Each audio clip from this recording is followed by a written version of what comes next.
As we start another week together, America remains in the grip of the coronavirus pandemic, and tonight a new and grim milestone. Every state now reporting deaths from the virus.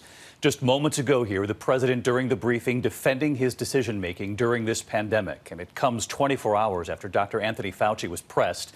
Had there been mitigation earlier, he was asked, more action earlier, could more lives have been saved? Dr. Fauci said yes.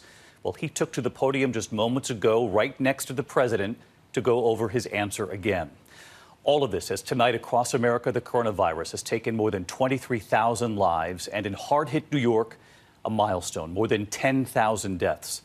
But there is a glimmer of hope tonight. The daily toll now flattening, but at a staggering level. 671 deaths on Easter Sunday alone. But a more promising story from this graph right here. The number of new hospitalizations from the virus now falling each day. And today, Governor Andrew Cuomo saying the worst is over if we continue to be smart with social distancing. Tonight, inside a New York City hospital, what they're seeing right now, and those sobering words from Governor Charlie Baker of Massachusetts tonight, warning his state to brace for the worst week yet. And Pennsylvania's Governor Tom Wolf saying the surge there won't come until next week.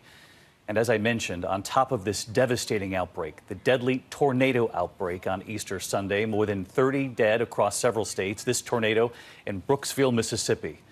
But they hit from Texas to North Carolina, destroying homes, and so many families trying to protect themselves from the coronavirus were then forced to seek shelter together during the tornadoes.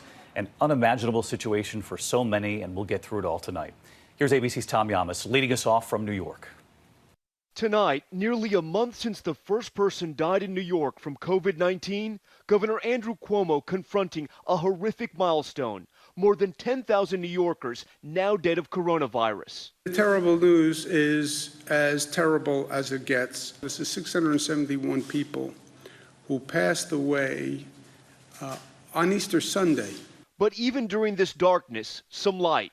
Fewer New Yorkers are being hospitalized. Fewer are being put on ventilators. And though the death toll remains staggering, now fewer people are dying. Those numbers say we can control the spread. Feel good about that. The worst is over. Yeah, if we continue to be smart going forward. At Mount Sinai Hospital in Queens, Dr. Eric Bluttinger has seen a change. Just 1 week ago, the hospital was besieged. I'm about ready to walk into the ED. We'll see what the situation's like. I heard that our volume is just exploding. Scenes like this played out in ICUs around the city. Things are just totally crazy right now. Everyone is COVID positive in these hallways. All you hear is oxygen. But when we spoke to Dr. Bluttinger today, he too was sounding encouraged. Certainly, it does feel like we are slowly turning the corner. But as New York cases plateau and major cities like Philadelphia level off, other parts of the country are seeing spikes. In Massachusetts, Governor Charlie Baker with a warning. I want people to realize that today is the beginning of what we expect is going to be a very difficult period. Among the hardest hit, the elderly. More than 800 people have died in Massachusetts, and nearly 45% of them in nursing homes. My dad's in one of those facilities, so I take this stuff pretty seriously. The virus now claiming lives in all 50 states. In Chicago, a somber procession for a firefighter. In New York City, word 21 teachers have died. And across the country, grocery store workers, now essential to all of us, paying a terrible price. Their largest union now reporting at least 30 have perished. This is about life or death. Workers are being exposed and they are dying. In South Dakota, one of the nation's largest pork processing plants shutting down after nearly 240 workers tested positive.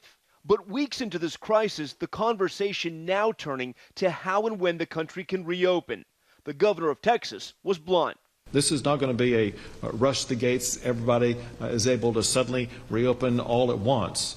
The CDC director saying the first step is widespread testing, something that is not yet available. We're going to need to have that aggressively employed as we begin to reopen. Governor Cuomo also preparing for his state to take the next step. You'll start to open that valve on the economic activity, and you'll turn that valve very slowly. And while you're opening that valve, watch the meter. What's the meter? The meter is the infection rate.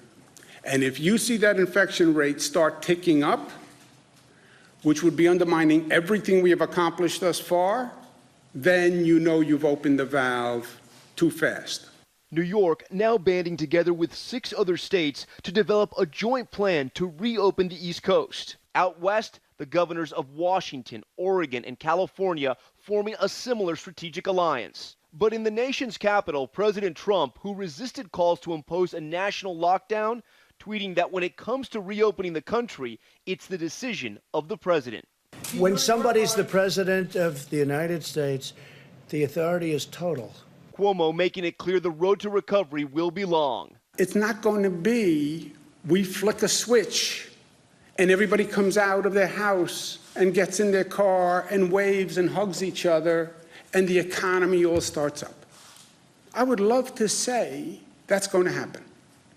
It's not going to happen that way. It can't happen that way. And Tom Llamas with us again tonight live here in New York. And Tom, as you know, President Trump just moments ago saying he has, quote, the ultimate authority